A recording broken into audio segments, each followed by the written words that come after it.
Mulumba, viva! Viva! Viva! Viva! Voilà, merci beaucoup. La déclaration politique de la Ligue de jeunes de l'UDPS et des mouvements pro-changement relatifs aux enlèvements ignobles, arrestations arbitraires, tortures inhumaines et meurtres dont sont victimes nos compatriotes. Nous, la Ligue de jeunes de l'UDPS et descendants de l'icône de la démocratie congolaise et héros national, Dr Etienne Tshisekedi Derez Mémoire, conscient du rôle que doivent jouer chaque génération dans le processus du développement d'un pays, à l'instar de celle de Lumumba et ses amis qui n'a pas ménagé aucun effort pour offrir l'indépendance à notre pays. De celle de notre icône Etienne Tshisekedi, que cet effort s'est offert en holocauste en sacrifiant plus de 4 décennies de sa vie pour l'instauration d'un état de droit et de la démocratie dans notre pays. La nôtre, qu'il pleuve ou qu'il neige, qu'il vente ou qu'il fasse chaud, est disposée au sacrifice afin d'offrir aux générations futures l'alternance politique au sommet de l'État.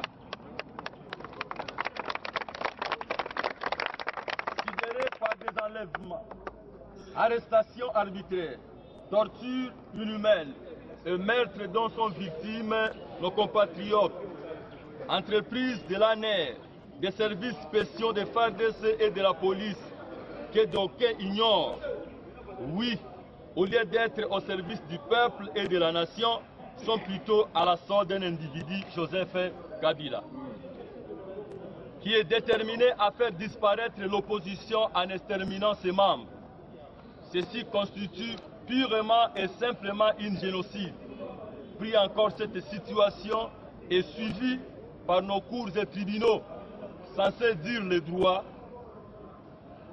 À titre illustratif, à date du 22 novembre 2017 à 19h, à l'UMT, 2 de nos membres, à la personne de James Kachim et Christian Lumu, ont été enlevés par les dits services si haut cités en violation de nos lois et de notre Constitution, ainsi que la Déclaration universelle des droits de l'homme et autres instruments. Peu avant cela, ce fut le cas de Jekobea, enlevé presque de la même manière, aujourd'hui assimilé au phénomène Kamwenansa. Un procès presque façonné de toutes pièces est celui de Jean Singanga, porté disparu jusqu'à présent, et bien d'autres cas similaires. Ces actes de cruauté dépassent même les traitements inhumains réservés à nos frères en Libye. Sur ce, nous prenons l'opinion nationale et internationale ainsi que les associations des droits de l'homme à témoin quant au tourment dont nous sommes victimes et les invitons à jouer valablement et véritablement le rôle en toute indépendance d'esprit. Nous ne saurons clore notre déclaration si nous ne nous félicitons pas de la dénonciation sonore faite par le jeune Afrique de la messe satanique dite par les ennemis de notre peuple pour continuer à nous tenir esclaves dans notre propre pays. La Ligue des jeunes de l'UDPS ainsi que tous les mouvements pro-changement se préparent à déposer une plainte de haute trahison contre toutes les conspirations qui ont pris part à cette messe noire auprès du procureur général dans les heures qui suivront. Enfin, nous nous engageons à donner un ultimatum et de 4 jours obligeant la libération sans condition de nos compatriotes illégalement détenus. Faute de quoi, nous annonçons notre disponibilité de se faire tous prisonniers au lieu balokota biso neti bambinzo biso moko tokomisa la ba prisonnier na bango kala mingi te. Que vive le 30 novembre, tous derrière le mot d'ordre du président Félix Antoine Tshisekedi pour notre marche qui est déjà annoncée. Que vive la jeunesse de la République démocratique du Congo. Que Dieu bénisse notre lutte est noble, que la lutte seule libère.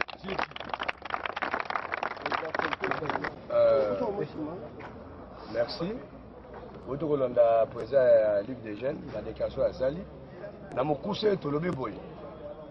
Trop, c'est trop. Dans mon kili yuma à la raté. Yankepe à la raté. Yango tozo laksa na mokili mobimba. Tout ça va l'acheter. Bamega kozonga bato. Pour se noter, oyo koyela bango ezaka bango mo bakozala ba responsable. Tout ça va non violent. C'est ce que la tikeli biso na système de lutte ka be moko la non violence. Yango to yebisi bango na motema boboto. Bameka ko libérer bandeko bango bakangi. Po bazolinga ba intimider biso na ba lèvement na ba procès bidon otozonga sina mutu ana nzala aokaka te oyo Kabila sali na peuple congolais biso tokozongaka nsima mokolo moko te po levire evimbisaka farine kobanga na biso bacongolais yango nde ezovimbisa Kabila yango tolobi tozobani la paix. La paix est la vitamine A pour la dictateur. Donc, les Congolais sont victimes, il y a chômage, il y a misère, il y a nzala. Il y a tension. Pour la solution de vivre la solution de Colomote, tant que Kabila a continué à Congo. Il y a un autre lobby, les 30, Tozo Loba. Tozo Loba na balabala, d'une façon pacifique. Tosengi na ba oyo baza ba victime ya l'injection ya kuluna ya Kabila to se retrouver biso nyonso na balabala ko bana na famille na yo aveni na bino quartier na bino commune inde triomphale o ande ki mbuta so alinga suspend manifestation na bango parce que na kaya Kabila batu baza lisusu te na preuve que bolandi réunion na bango lobby na hôtel de fleuve za les sanini et panzani. Dans la minute au cours de la Kabila, moi, Belana. Yango to lobi boy. Comme ça un problème, photo box na bango nini problème. Parce que Kabila nganga na ye auto kufa na Zimbabwe. Biso to kufela coach, si c'est que du coach. Au coach Alexandre Mutu beta balete. Joueur beta bal na marque na ye. Coach aika au coacher. Mais bango ba kufeli nganga. Mécanicien abimi joueur. Si on nganga kufi. Est-ce que mécanicien a kotika akokontinue kobeta bale umbia ozonga mécanique. Yango jeudi tozongisa Kabila azonga na milieu na ye ya kala musala na salaka. Politique na Congo abuo bien. Rendez-vous biso na bino le 30 na tongo to occupé Congo mobimba ezaka na kisasa te. Congo mobimba bayoka nini? Voilà. Jeunesse ya Congo viva! Viva! Bilenge ya Makasi viva! Viva!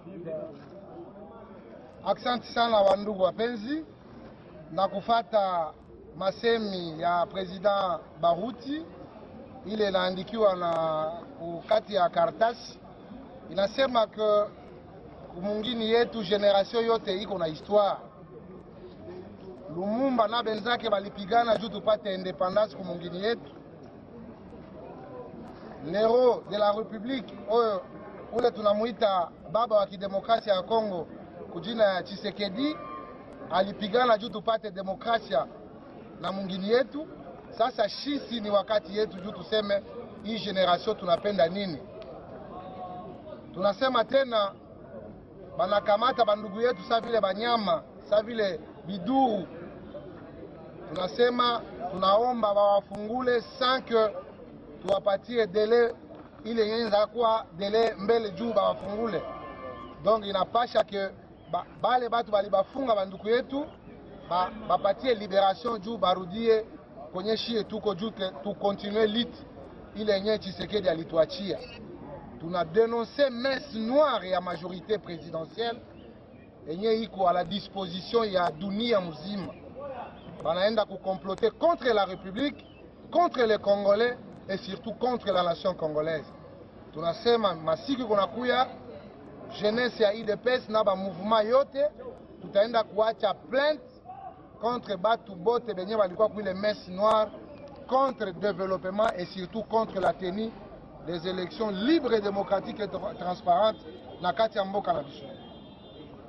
Aksanti tena kwa kumaliza, tunasema sisi wote jeudi tuwe barabarani, banatuua na njala, magumu, edukasyon ya mubaya. Juu ya nini? Ni Kabila volonté yake. Yangonjo tunasema sisi wote tukutane Busubui. Donc tutatoka partir ya baveni yetu na ba grandes artères yetu, sisi wote tunaenda ti triomphal kwenye tutangoya ile iko mot d'ordre ya batu benye biko na tudirige pour que nani mwananchi Kabila aache mungini ende kwenye anastahili ende, me Kongo ibakie ya bakongomani. Tunasikilizana? Tunasikilizana? UDPS viva! La jeunesse de l'UDPS viva! Aksanti sana. Ila kwa mshindu tujitambila bana betu bonso bena Kongo. Tujitunwambila mshindu ewu. Jitu kujonsu jitu jitulala tubika katu ini chajija to katu ini janga taja manga nsongo to numanya tujumunga chimwajifwa. C'est pour cela tujituimanye na benji ba chenze jechi Monsieur Kabila ni bena jenda bonso bajimunga chi mwajikengesha bakombata ba UDPS.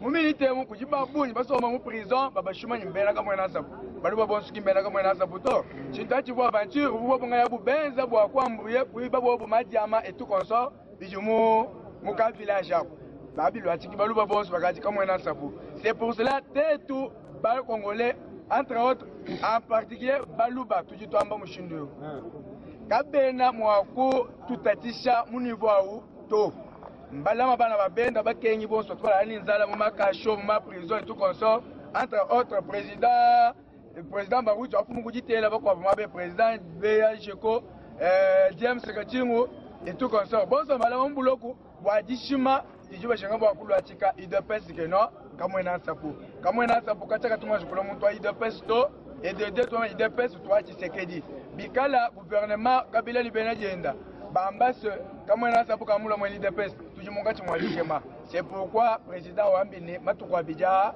tujaba kwenza plainte wakufunda ababonso bajilimenji mabi wakunyanga réputation wa UDPS kukengesha bashe jeunesse yonsu mushuma UDPS mujitunga yetu ya Kongo watumana mushindu watetu kashia plainte au kutuba jitukulu kona mushindu wakulondolola eyo yonsu munga chimwajikengesha bantu katu chinyito mbamana kutubigela ku président Félix Tshisekedi le 30 etu bonso tutwilanga na bwakwenza marche tukacha wakwenza nikala bwa bujika yijubu etu watetu kumbuka muchinju chitibikala batulwangesha wali bikala mukachi mwatujata kumakasa tufu akukenganiza yetu konso jotu ikala banga tuchuko kulu tutemanyina bele dictature aba itu bikata bonso bambelu. C'est pourquoi tulomba bana betonso abalu basse kalu sombeje mujishima jiba tushima balu bambala bakamwana sapu mbalebi mbaba lele bikola abi njishima yosabi mbarwande bajibana chitwa chibe wakwela mitu aba bana betongo abisa mabiko abatu jinabu mnembo par là banyangamba ni kimana ikulu le 30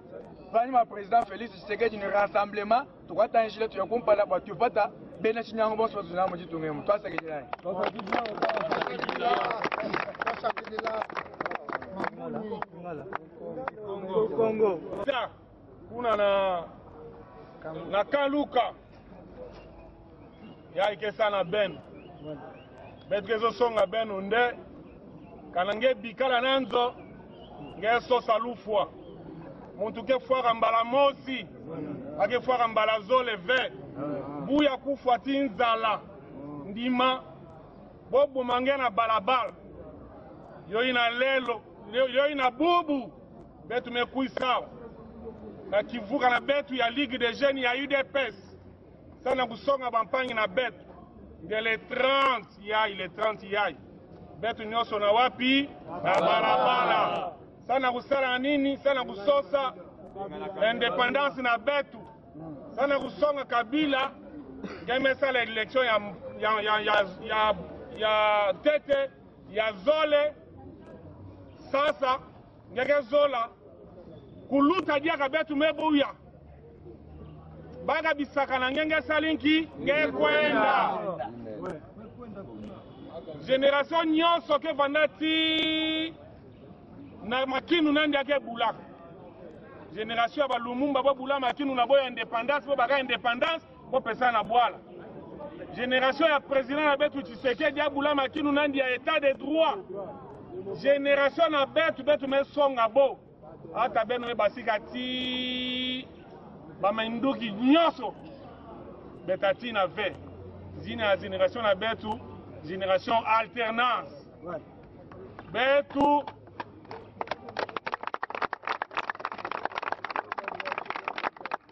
betasala nyonso sana kubika alternance na bagénération na takwisa na nima na betu kezola vende betu passe inaperçu na nchi ya bwala yaye beta bika histoire ya génération na betu ke histoire ya alternance yoyi na betu ke profite na micro yaye sana kudénoncer baarrestation arbitraire sana kudénoncer ina nyonso ke bamesse noire satanique ya bato ya majorité si bampangi na bobo ke sala sana kukontinue kufaire souffrir peuple congolais yoyi na bilumbu ke kwisa beta basika awa beta kwenda kubika plainte contre baina nyonso ke conspiré sana na kuboma sana na kumonisa peuple congolais impasse betu metu bande peuple yandi mosi ke sosa libération nandi libération na betu ke banda na le 30 yoyi na ve